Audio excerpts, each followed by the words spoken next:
Tired of dropping your phone or struggling to prop it up? Meet the Pop Sockets phone grip with expanding kickstand in black, your new must-have accessory. Don't miss out. Grab yours today. Click the link in the video description to shop now on Amazon. Fury as Labor buries bad news on DWP benefit cuts that could save just £100 million. Labor is under fire for refusing to reveal how many people will be hit by new benefit rules announced this week. The changes make it harder to claim personal independence payments, which are provided to help disabled and long-term ill people with living expenses. Cuts announced by Work and Pensions Secretary Liz Kendall mean more claims will be refused, but the government is to reveal how many on March 26, the same day that Chancellor Rachel Reeves delivers a financial statement which will dominate events at Westminster. Charities today criticize the delay releasing full details of the impact of cuts. James Taylor, Executive Director of Strategy at Disability Equality Charity Scope, said, "These are the biggest cuts to disability benefits on record, and their impact is highly likely to be catastrophic for many disabled people. However, the government has not published information on just how many people will be affected. We now have another week of uncertainty, with disabled people not knowing what may be happening with their benefits. It's crucial that these plans and the government's workings can be fully scrutinized." Read more. Liz Kendall says young people will be pushed to join the Army. Sir Stephen Timms, the Department for Work and Pensions Minister overseeing Social Security, conceded that the Incapacity and Disability Benefits Bill was still set to soar to $100 billion, but insisted the huge sum was sustainable. Treasury watchdog, the Office for Budget Responsibility, has predicted incapacity and disability benefits are set to cost taxpayers £100.7 billion by 2030, up from £64.7 billion, and Sir Stephen accepted this was unlikely to change.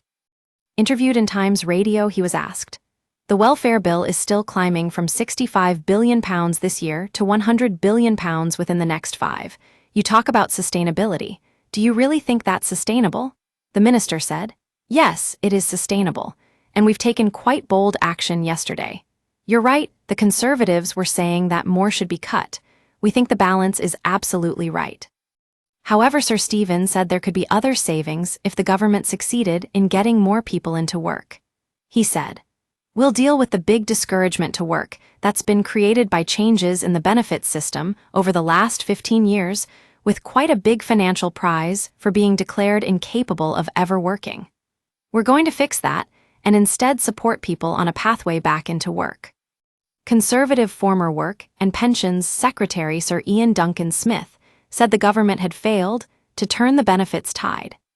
He said, "We need a new vision of benefits in modern-day Britain, struggling with the over-medicalization of the everyday ups and downs of life.